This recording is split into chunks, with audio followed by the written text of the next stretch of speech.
but it's never going to be the dominant one. The third issue I want to put on the table, and I'll conclude with that, is the it's something of fallacy, and I would call it the kitchen sink fallacy, which is that it's very easy if you're outside of government to advocate first best principles, rationality, that do nothing is the best solution.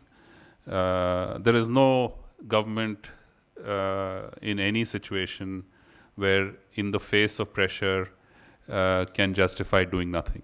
And it always chooses to do something. It may choose to do the least damaging thing, or it may choose to do a seriously damaging thing. But to think that it can sit back and say, look, we know from theory and evidence that doing nothing is the best solution, so we're not going to do anything. That government's not going to be in power for very long, one way or the other. And I think that a good example of this in recent times is the Swiss action on its own currency. And you have a country that is broadly committed to a floating rate. It did not get into the euro system, presumably because it had some reservations about surrendering its monetary policy autonomy. Maybe there are other factors as well. But when it came to the crunch, the pressures on trade were so intense that that was the only way it could, in a sense, assuage the feelings or concerns within its citizens, that the government is taking some action to deal with the problem. So there will be all kinds of diagnosis about whether the Swiss action was optimal or not. In hindsight, there is the issue of the Swiss National Bank having made losses on this deal, which will again come, there will be some scrutiny of that. But the bottom line was, when the currency came under enormous pressure, it made the choice, difficult as it might have been, to resist appreciation. And it has kind of, stayed with that choice. So in a situation where there is pressure, and I think, when you trace the events of China in the last 6 months or so, it to me is a classic kitchen sink approach, which is that you first try to stem the immediate shock, you try and deal with the immediate shock. And when that doesn't work, you just keep moving down the list of things that you need to do. More and more the stronger actions, perhaps more blunt, sledgehammer kinds of actions, till something works. And if it doesn't, you just keep going down the list. That is where I think the risks are here. Not so much on the currency action itself, but what is next if this is not perceived to be working. And there I think the risks from trade are particularly severe. In 2008, the shock emanated from the financial centers and transmitted through the financial system. The commitment of the G20 to abstain from any form of protectionism was never tested, because you didn't really get to a point where the trade channels kicked in very sharply. I don't think that situation prevails now. The threat from China is not so much in terms of the currency, but in terms of possibly in response to the pressures from the slowdown, particularly in the export intensive industries, that other measures of trade promotion will be tried. We've already seen very effective combinations of finance and product, credit and so on. Those are forms of trade protection which don't directly involve the currency, but effectively depreciate the real exchange rate. And in that situation, I think the risk to domestic producers is destabilizing risk is quite high. I think that's what we should be watching out for. I think the G20's recommitment or assertion of its anti-protectionist stance is commendable, welcome. I think they recognize the risk and have then made a very explicit reference to it.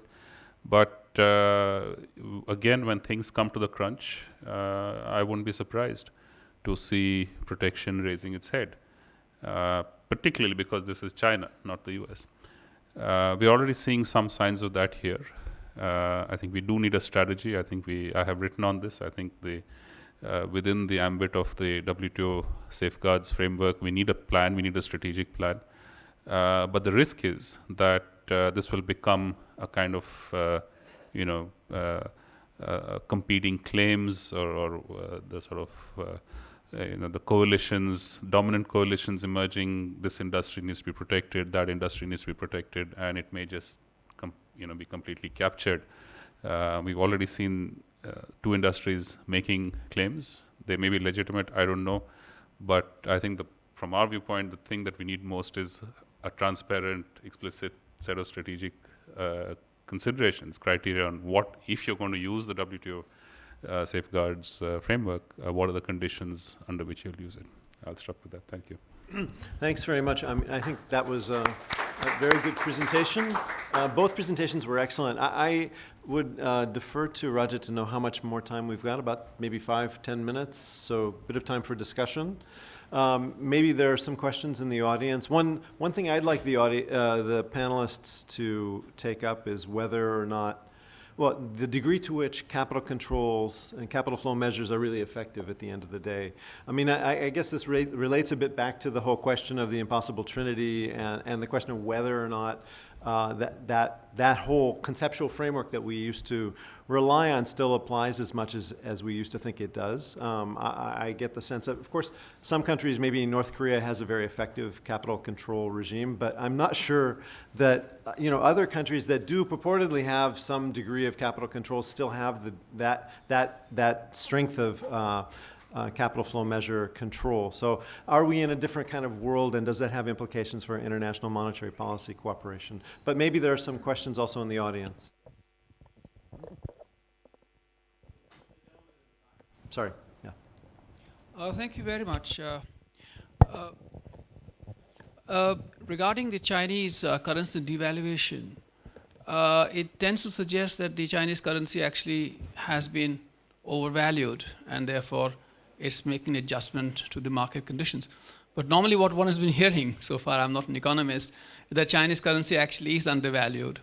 And because of that, you find that it has a trade distorting effect as it is, as been going on, because it's a controlled currency.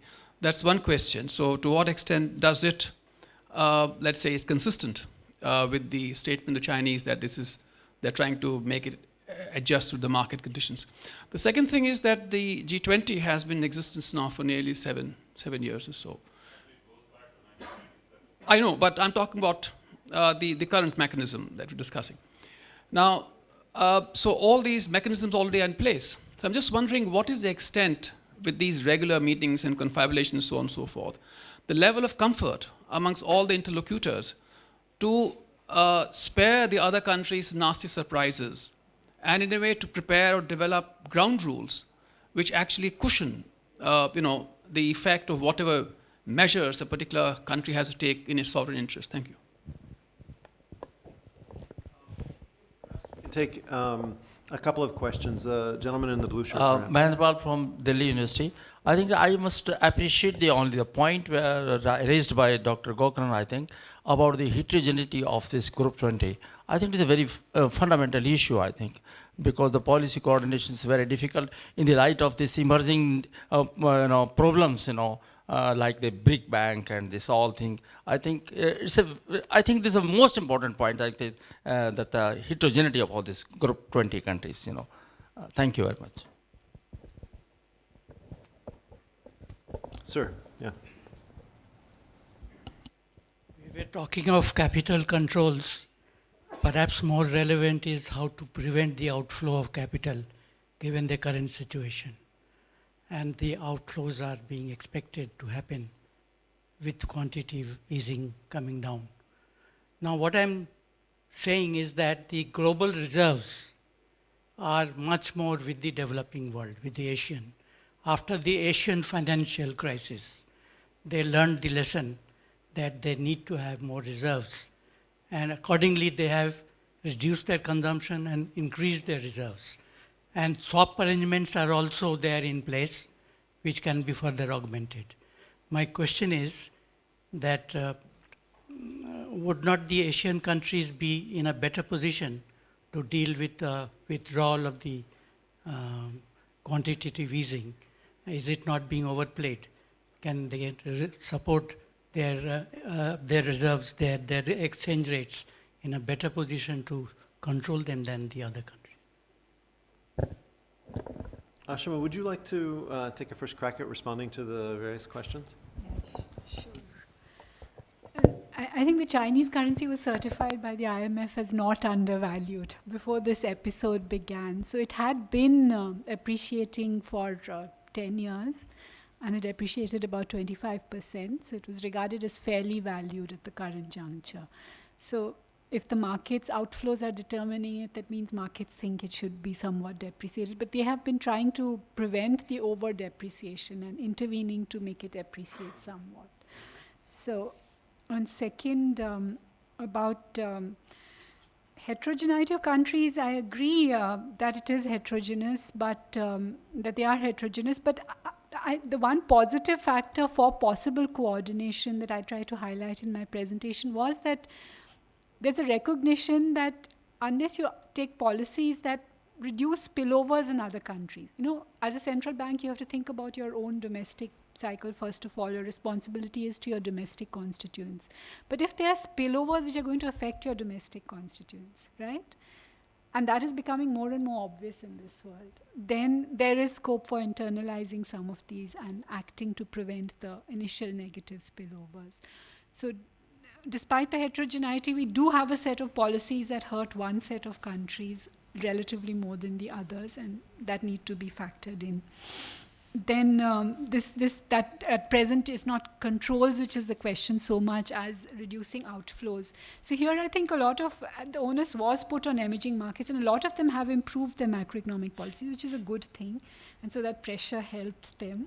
In the sense they have reduced their deficits, they've built up reserves, and all these policies will help them deal with outflows. But the one problem, and this is where I talk about the pro-cyclicality in capital markets, like in India, for example, it's commonly said that India is much better placed than the BRICS. But we've seen a large amount of outflows. And the reason is that a lot of portfolios, they're just emerging markets. If they see redemptions, they have to withdraw from all markets. That's a contagion effect.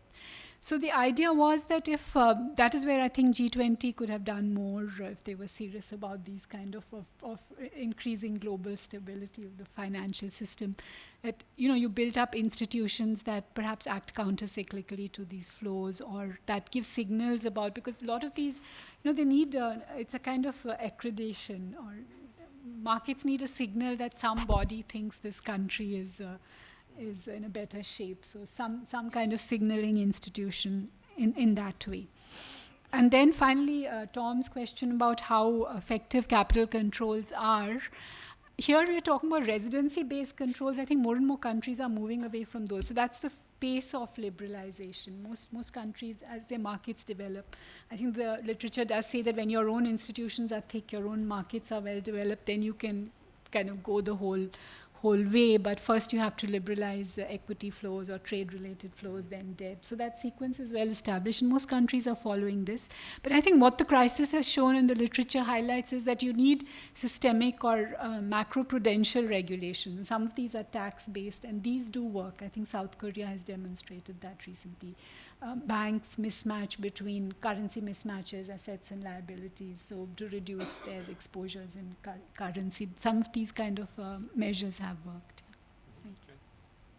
Shubir, would you like to respond to some of the questions as well? Yeah, let me respond to yours first, giving the example of gold policy in India, which I think, while on technically treated as a current account measure, actually is a capital account measure. Preventing the imports of gold, making them more costly, was one way to prevent capital outflows. And if you look at the impact on balance of payments, the drop in gold imports on the official account, I don't know how much gets substituted into the informal channels, but there's some measure of this from the import of gold into Bangladesh and Nepal. So you could roughly look at something like a 1:3 substitution there, where every ton of gold that you prevented through the formal channel resulted in 1/3 of a ton entering through informal channel. So you still actually achieved 66% efficiency. I think it is a matter of circumstance. It's a matter of getting the right combination of instruments, and with high risks of failure. And that's why I worry about this spiral, because once you get down a particular path, then it's very difficult for any government to pull back and say, no, we were wrong, we don't want to do this.